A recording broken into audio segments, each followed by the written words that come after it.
All right, what is going on, everybody? I am back here with another video, kind of a random video.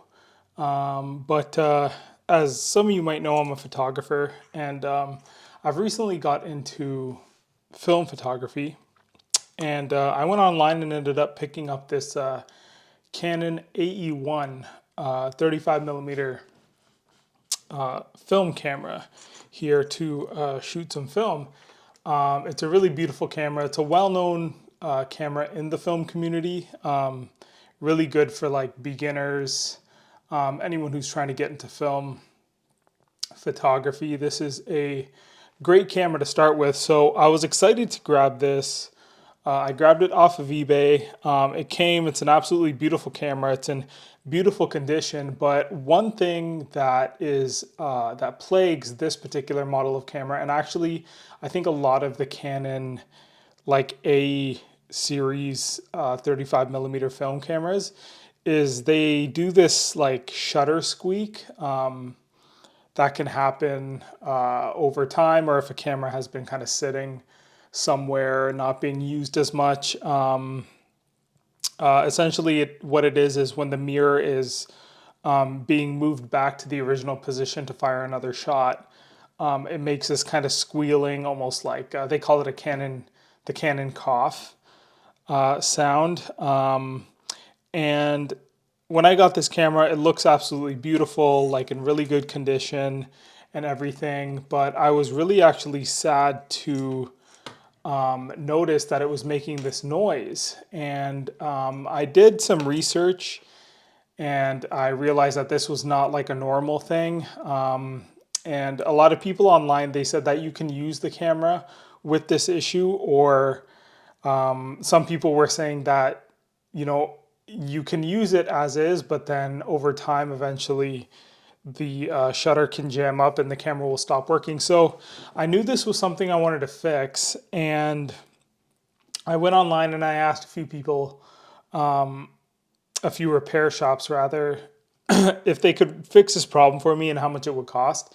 And quite honestly, the cost of the repair was coming out to a lot more than what I actually paid for the camera itself. So as I did a lot more research, I started to find that people were saying that there's a way you can do this yourself, and it's fairly easy. I guess relatively fairly easy. You do have to have a little bit of technical knowledge and know how to like fix things hands-on a little bit. But I'm happy to say that I actually did the procedure on my own and it was successful. I would have loved to do this video like live where I actually fixed it and you guys can see me do it and everything.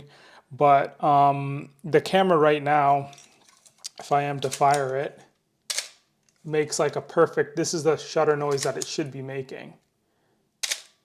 Actually, I'll put it right up to the mic here. Should sound like this.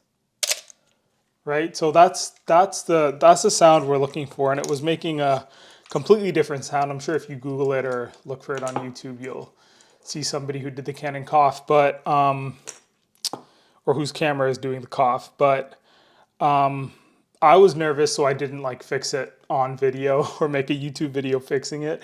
But I did end up doing the procedure, and it did actually fix the problem. And for me personally, I used a lot of like online YouTube resources to fix this camera. So I know I'm rambling a lot. I just think it's important to give some of the backstory. But I did a lot of research and watched like numerous videos, read a lot of Reddit on how to fix this.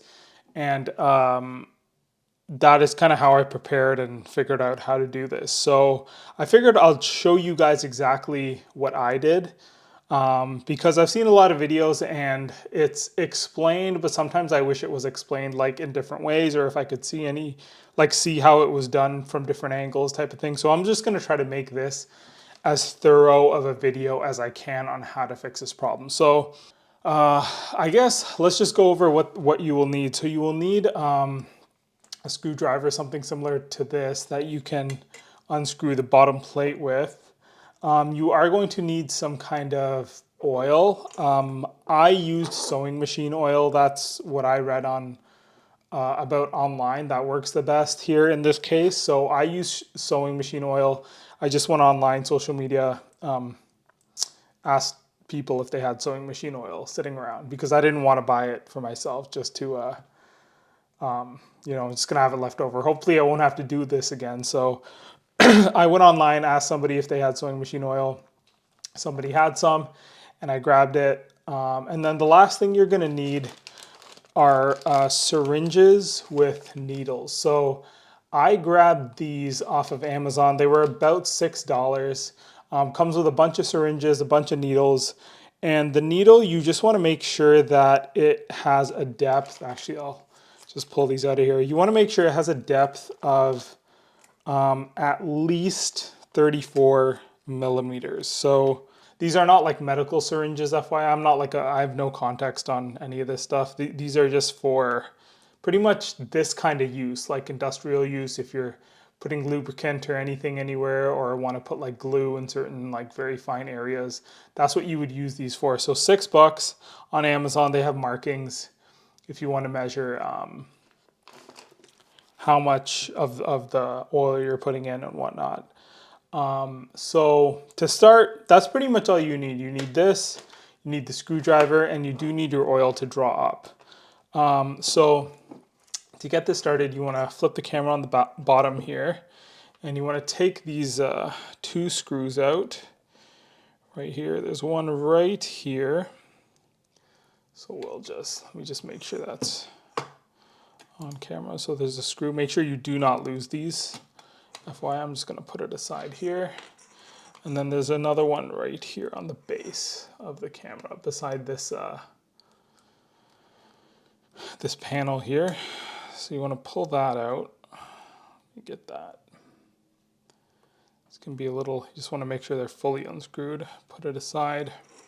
Then you can fully lift this off. And this exposes the bottom, obviously, mechanics of the camera here. So to do this, you do want to have a battery in because you have to cock the the lever back because it moves the internals of the camera out of the way. So once you have it open here, again, this is the front of the camera, this is the back. You want to, if you can see here, I'll try to have this snap into focus before I do this. Here, let's just see. Okay, we're in focus. So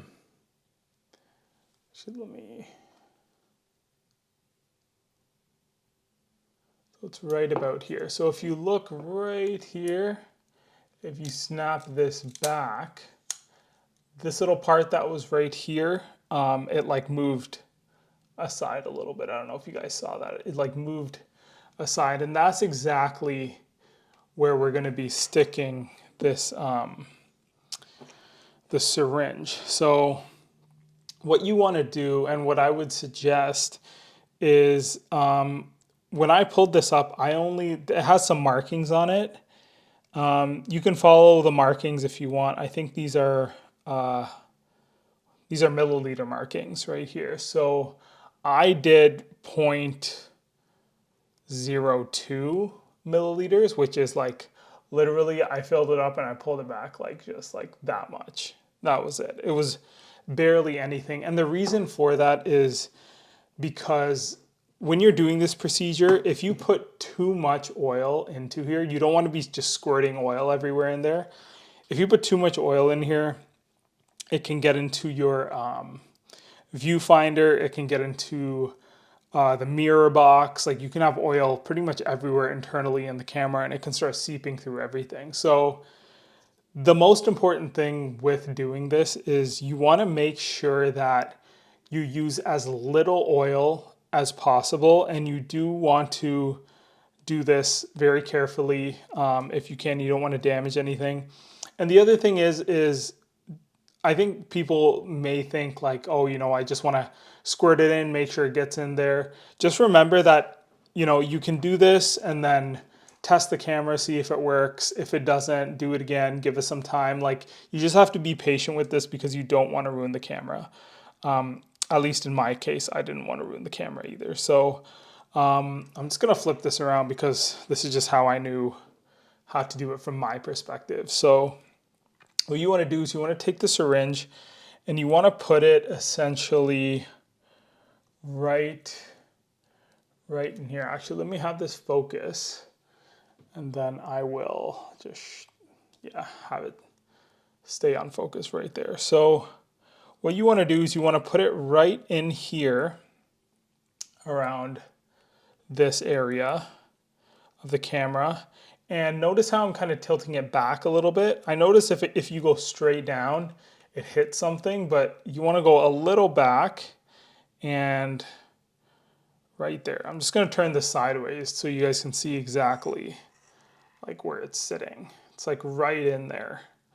Also like the angle and everything. So the part is actually like it's right beside the battery door here.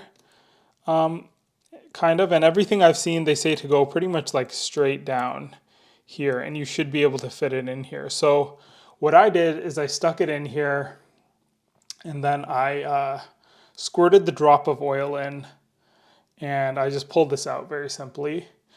And then I like tested the camera a few times. So like I said, this has been fixed, so you can hear this right here. Right there.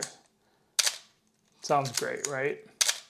So all you would have to do is do that procedure and do it with, again, just one drop of oil each time.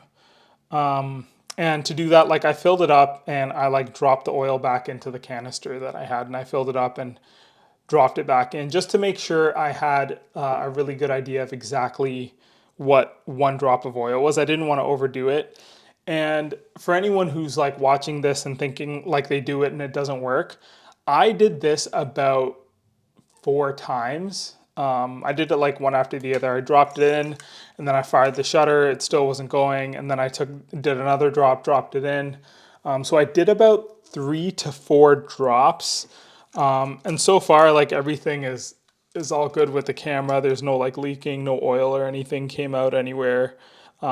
It's been all good so far. So I haven't had any issues at all with this, and the camera's like firing well, everything worked. Yeah, so what I did is I threw it in there and I fired it a few times. In another video I saw, the guy suggested to leave the camera for about 10 minutes. So I did this procedure and then I just kind of let it like rest, just like this, for about 10 minutes.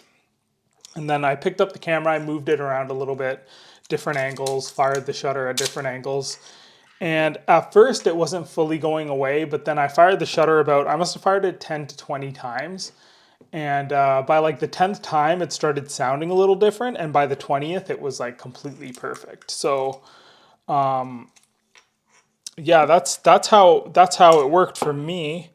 And I'm happy that I didn't have to go anywhere to pay like, $100, $200, $250 to get this fixed. So once that's done, you want to just throw the back plate back on, and then you should be good to go.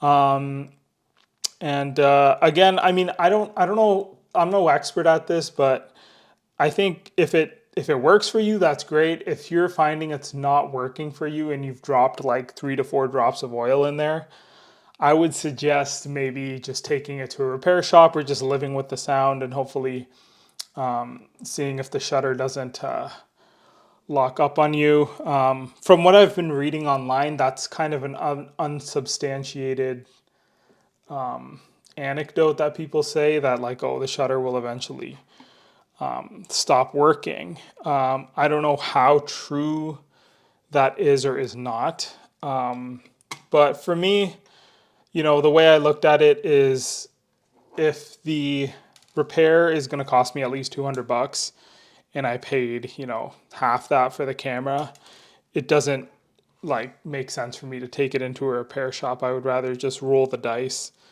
and try to fix it on my own. So I took the risk. I threw the oil in there, and luckily it worked out for me. And now I can enjoy shooting with this beautiful camera. So I hope this helped you guys. Again, I'm like no expert at this. This is just pretty much what I gathered from doing online research and stuff like that. Also, there's a very useful Reddit page called Analog Community, which I found where people have talked about doing this procedure. And some people have posted videos and I think pictures as well, doing this with their cameras. And, you know, I found that pretty helpful as well. So if you are dealing with the Canon cough, I would say give this a shot if you feel up to it. See if you can fix the problem, and hopefully it works for you the same way it worked for me. Thanks for watching, guys.